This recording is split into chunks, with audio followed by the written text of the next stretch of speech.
بسم اللہ الرحمن الرحیم۔ السلام علیکم۔ ڈونلڈ ٹرمپ نے پہلا سرپرائز جو دیا ہے، اس نے پاکستان کے اندر جو طاقتور حلقے اور حکومت ہے ان کو چکرا دیا ہے، اور ان کا جو اگلا پورا ایک پلان ہے وہ بھی سمجھ میں آ رہا ہے۔ عمران خان کی رہائی کے حوالے سے اس سارے ایپیسوڈ کے اندر کیا ہے یہ میں آپ کے سامنے رکھوں گا۔ دوسری طرف ایک اور بڑی ڈیولپمنٹ ہوئی ہے، اور وہ یہ کہ علی امین گنڈا پور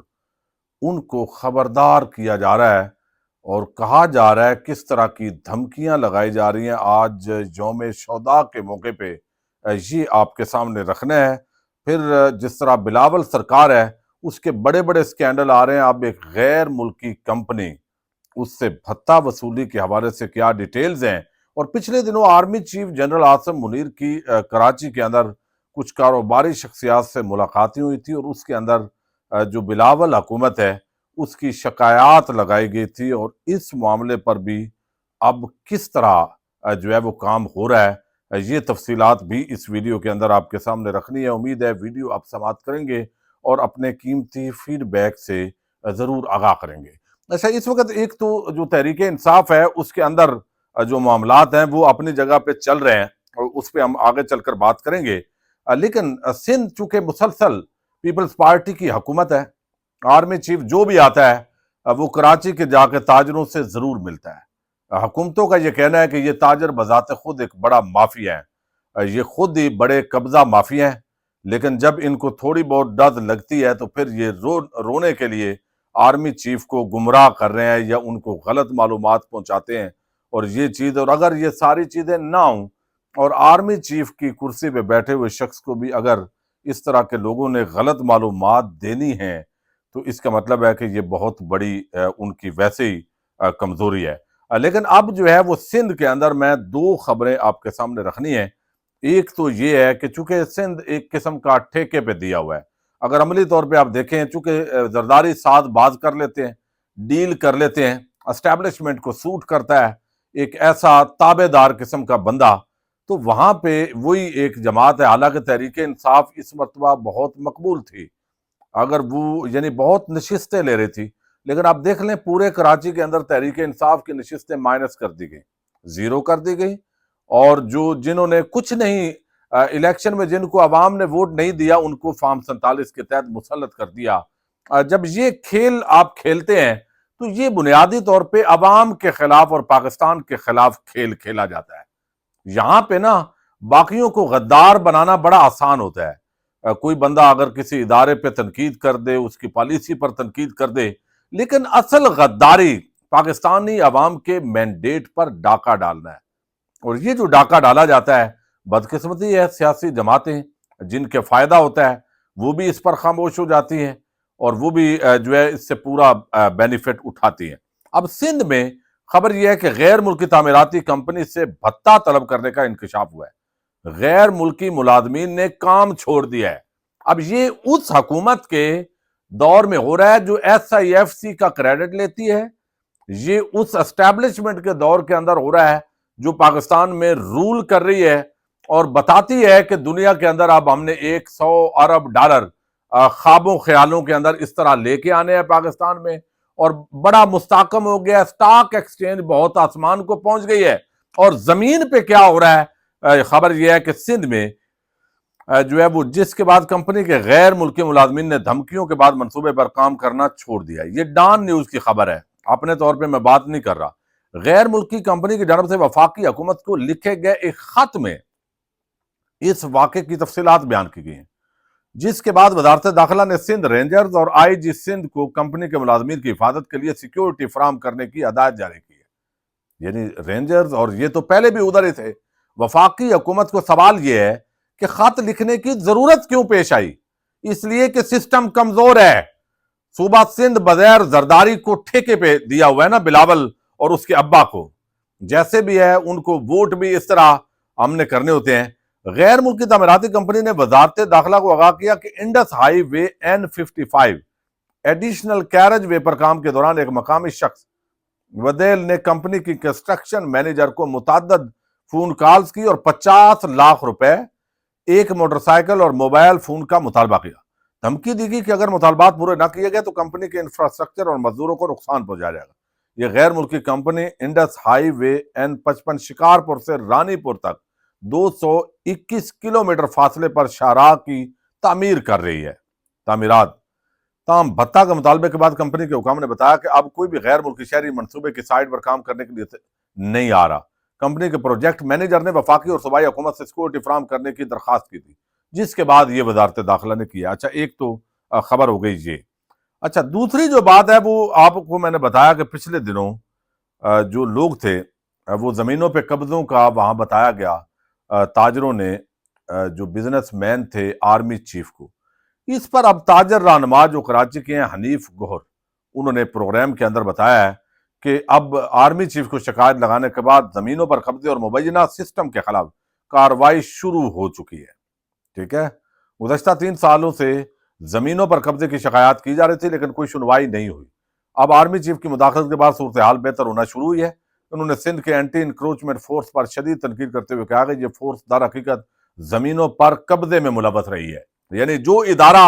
قبضے ختم کروانے کے لیے بنایا گیا ہے وہ کہہ رہا ہے تاجر رہنما کہ یہ قبضے جو ہے وہ کروانے کے اندر ملوث ہے۔ یہ اصل کام ہے کہ جس کا جو اصل کام ہے نا، جس کام کے لیے لوگوں کو رکھا ہوا ہے اور اس کی تنخواہ دیتے ہیں، وہ کام بس نہیں کرنا، باقی ضرور سارے کام کرنے ہیں۔ اور سارا وہ یہ کام مرتضیٰ وہاب واقعی وہ سمجھتے ہیں کہ یہ جو تاجر ہیں یہ ویسے ہی ہر مرتبہ جو ہے وہ شکایات لگاتے ہیں۔ اب جو ہے وہ ایک اور بات آپ کو بتانی ہے، اور خبر یہ بڑی عام ہے، چونکہ کڑچھے چمچے جو بھی آپ کہیں، لیکن اس کے اندر ہم دیکھتے ہیں کہ وہ خبریں تو ہوتی ہیں۔ یوم شہداء آج منایا جا رہا ہے پشاور کے اندر، آپ کو علم ہے تقریبات پوری دنیا کے اندر ہو رہی ہیں، مانچسٹر میں ہوئی ہے اور ملکوں کے اندر بھی ہو رہی ہیں، اور ہر جگہ پہ بتایا جا رہا ہے کہ پاکستان کے اندر ڈی چوک کے اوپر اور گرد و نواح میں جناح ایونیو پر 26 نومبر کو پیسفل جو پروٹیسٹرز ہیں ان کے خلاف کیا کیا گیا ہے۔ کل جو سٹیٹمنٹ دی ہے، ویڈیو پیغامات جو تقریر کی علی امین گنڈا پور نے، اس نے حکومت اور اداروں کو چونکا دیا۔ اب علی امین گنڈا پور کو 2-3 مرتبہ اٹھایا بھی گیا، حالانکہ پارٹی کے اندر سے بھی ان پر تنقید ہوتی ہے۔ یعنی گنڈا پور جو ہے نا، اس کے لیے یہ کانٹوں کی سیج ہے۔ یہ جو وزارت اعلیٰ ہے، جب مزے لینے کا وقت تھا اس وقت پرویز کھٹک تھا، اس وقت جو ہے وہ دوسرا کیا نام ہے محمود خان، اور اب جو ہے جب کانٹوں کی سیج ہے، پھولوں کی سیج پہ تو وہ تھے، کانٹوں کی سیج پہ ادھر سے پارٹی کے لوگ بھی اس کو پکڑتے ہیں۔ اب جس بندہ جس ذمہ داری پہ ہوتا ہے وہ اچھے ظرف کا میں سمجھتا ہوں مظاہرہ کرتے ہیں، کارکنوں کو اپریشیٹ کرتے ہیں، ان کی تنقید برداشت کرتے ہیں، غصہ آتا ہے ضبط کرتا ہے، یہ اچھی بات ہے، ایک عوامی وزیر اعلیٰ کو ایسا ہونا چاہیے۔ اچھا، اب جو ہے وہ دھمکیاں لگائی جا رہی ہیں کہ بھائی اگر تم نے تقریر کل بھی کی ہے ہم بندوقیں لے کے آئیں گے، فوجیوں کو بھی کہا ہے، اس پہ بھی مقدمہ میں نے آپ کو بتایا ممکن ہے کل کو بنا دیا جائے۔ علی امین گنڈا پور کی جو کل کی تقریر ہے وہ بہت خطرناک ہے، اور خطرناک تو خیر لوگوں کو قتل کرنا یا گولیاں چلانا ان پر یہ سب سے زیادہ خطرناک ہے، لیکن بدقسمتی ہے اس ملک کے اندر چونکہ گنگا بہتی ہے، باتیں زیادہ خطرناک ہو جاتی ہیں اور عمل جو ہے وہ کم خطرناک گنا جاتا ہے۔ تو اب اس پر منیب فاروق آپ کو علم ہے وہ کس کے پیروکار ہیں، انہوں نے دھمکی دی ہے بھائی، جس طرح کل جو ہے وہ بتایا سہیل وڈائی نے کہ گنڈا پور کی حکومت ختم ہو سکتی ہے، تو اب اس نے بھی بتایا ہے کہ بھائی یہ تقریر جو ہے نا آج سنبھل کے کرنی ہے، نہیں تو تیرا جو ہے نا وہ کام ٹھیک نہیں ہے۔ ٹھیک ہے، یہ پیغام جو ہے نا وہ منا بھائی بلکہ منیب فاروق ان کو کہتے ہیں، ان کا نام ہے، اور یہ بھی آج کل اسی فہرست کے اندر ہے جس میں فیصل واوڈا ٹائپ لوگ ہیں۔ تو یہ اب ان کو واضح طور پر ان کے ذریعے آپ سمجھیں کہ دھمکایا جا رہا ہے، بتایا جا رہا ہے کہ بھائی گنڈا پور اگر تو نے تقریر ایسی کی تو پھر جو ہے نا تیری خیر نہیں ہے۔ کہ اب پاکستان کی اسٹیبلشمنٹ کے اندر فوج کے اندر یہ ہے کہ گنڈا پور صاحب اگر شرافت کی زبان نہیں سمجھیں گے تو پھر ان کے ساتھ سختی کی جائے گی۔ اب اس کا مطلب کیا ہے کہ ان کو گھر سے نہیں نکلنے دیا جائے گا، پشاور سے باہر نہیں نکلنے دیں گے، یا خیبر پختونخوا کے بارڈر سے آگے نہیں آنے دیں گے، پنجاب میں نہیں داخل ہونے دیں گے، اور جب میں نے کہا ریاست اپنی آئی پہ آ جائے تو پھر وہ آپ 10,000 کا 1 لاکھ لوگ بھی لے ہیں تو اگلے نہیں نکلنے دیں گے۔ لیکن اس سے ملک میں انتشار فساد بڑھے گا۔ گفتگو سے حکومت کو بھی چاہیے کہ جلدی پر تیل نہ ڈالے، جلدی پر پانی ڈالے، ٹھیک ہے، لیکن جو اس وقت حالات ہیں وہ تو انتہائی، وہ ان کا یہ ہے کہ نہیں کریے آپ، یہ اگر گنڈا پور صاحب کرے تو پھر ان سے سختی سے نپٹا جائے گا۔ اور جب سوال پوچھیں کہ سختی کیا ہے تو کہتے ہیں کہ جیسے حالات ویسا جواب۔ اگر کوئی یہ کہتا ہے کہ ہم جواب مندی چیک کرنے آئیں گے تو پھر ان کو بتایا جائے گا کہ جواب مندی کیا ہوتی ہے۔ لیکن اچھا، یہ جو ہے نا، یہ جو گفتگو ہے ان کی یوم شہداء کی جو تقریب ہے اس سے پہلے، اور اسی طرح کی گفتگو جو ہے وہ بتایا جا رہا ہے کہ جو ہے نا وہ اس سے پہلے یہ اسی طرح کی گفتگو وہ کرتے رہے ہیں، اور یہ گفتگو اسی طرح کا کلپ ایک اور بھی شاید جو ہے وہ بتایا جا رہا ہے۔ اور یہ معاملہ میں نے اس لیے آپ کے سامنے یہ جو کلپ رکھا ہے، بنیادی طور پر تو گنڈا پور جو ہے ان کو اس وقت دھمکیاں دی جا رہی ہیں مختلف ذرائع سے، پی ٹی آئی کے ذرائع بتاتے ہیں۔ اب یہ جو میں نے گفتگو آپ کے سامنے چلائی ہے، یہ بنیادی طور پر وہ جو ڈی چوک کا واقعہ ہے اس سے پہلے کی گفتگو ہے۔ یعنی یہ لوگ پہلے ہی بتا رہے تھے کہ بھئی سختی سے نپٹا جائے گا، اس طرح محدود کر دیا جائے گا، اس طرح کم کر دیا جائے گا۔ شہداء کی جو رکھی گئی تقریب ہے اس سے بھی پہلے اسی طرح کی جو گفتگو ہے وہ بھی وائرل ہو رہی ہیں کہ بھئی یہ تو سب، جیسے عطا تارڑ نے بات کی، جیسے باقیوں نے بات کی، پھر منیب فاروق نے بات کی، مختلف سختی سے نپٹا جائے گا، ایسے کہا جائے گا کہ بھئی یہ آپ آگے نہیں آ سکتے، آپ کو محدود کر دیا جائے گا۔ تو یہ ساری جو چیزیں ہیں وہ اس طرح کی جو گفتگو ہے وہ ہو رہی ہے اس وقت، اور اس سے پہلے کی جو گفتگو ہے وہ میں نے آپ کو سنائی ہے۔ تو اس وقت اوورآل یہ بتایا جا رہا ہے کہ علی امین گنڈا پور پر بڑا اسلام آباد اور پنڈی سے پریشر ہے کہ آپ تھوڑا سا جو ہے نا وہ ایزی ہو کر گفتگو کریں، نہیں تو آپ کا جو ہے نا وہ جیسے ہوتا ہے۔ اچھا، دوسری طرف ایک بڑی عام جو تعیناتی ہے، امریکہ کے اندر یہ تعیناتی ہوئی ہے، لیکن اس پر بڑا شور مچ گیا ہے، اور شور یہ مچا ہے کہ یہ وہ شخص ہے جس کو ڈونلڈ ٹرمپ نے عام ذمہ داری پر فائز کیا ہے، جو بنیادی طور پر جو ہے وہ عمران خان کی رہائی کی یعنی حمایت کرتا رہا ہے۔ سوشل میڈیا پر بڑا جیسے ہوتا ہے نا گج وج کے ان کے ٹویٹس موجود ہیں، یہ کہتے ہیں ریلیز عمران خان، اور ان کو جو ذمہ داری ہے، یہ نام ان کا ہے، یہ سابق انٹیلیجنس چیف بھی ہیں امریکہ کے، رچرڈ گرینل،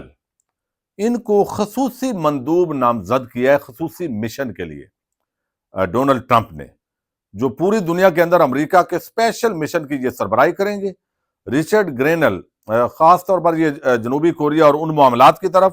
26 نومبر کو عمران خان کو ڈونلڈ ٹرمپ سے تشبیہ دیتے ہوئے ان کی رہائی کا انہوں نے مطالبہ کیا ہے۔ ابھی صرف چند دن پہلے انہوں نے مطالبہ کیا تھا کہ ریلیز عمران خان۔ اب یہ بندہ جب آیا ہے تو تحریک انصاف کے اندر نا اس حوالے سے بڑی بات ہو رہی ہے، یعنی کوئی کہتا ہے گھبرانے کا وقت ہو گیا اسٹیبلشمنٹ کے لیے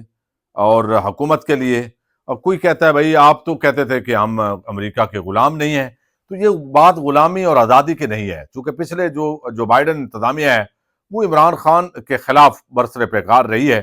اور اب ڈونلڈ ٹرمپ جو ہے بنیادی چیز یہ ہے کہ ان کی مداخلت ختم ہو، اور وہ ایک چونکہ جو ڈونلڈ ٹرمپ کے ساتھ امریکہ میں ہوا وہی کام اسی طرح اس سے بڑھ کے عمران خان کے ساتھ پاکستان میں ہوا ہے۔ تو اب اس طرح کی شخصیات جو عمران خان کی رہائی کی حامی رہی ہیں اور پاکستانی جو لوگ ہیں وہ ان کو سپورٹ کرتے رہے ہیں، وہ جب عام عہدوں پر آئیں گے تو اس کا لازمی طور پر جو امپیکٹ ہوگا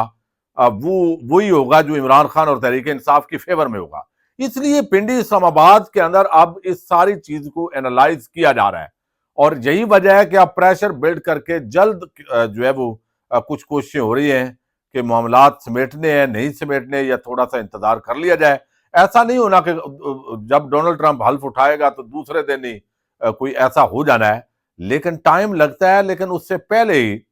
جو ہے وہ یہ چیزیں ہو رہی ہیں۔ اب یہ بڑی عام شخصیت جن کا عام جگہ پہ تعیناتی، ڈونلڈ ٹرمپ کی حکومت آتے ہی ایک ایسا بندہ جس کو کھڈے لائن لگایا گیا تھا اس کو دوبارہ لانا، اور پھر عمران خان کی رہائی کے حوالے سے اس کا متعدد مرتبہ سوشل میڈیا پر اس سے پہلے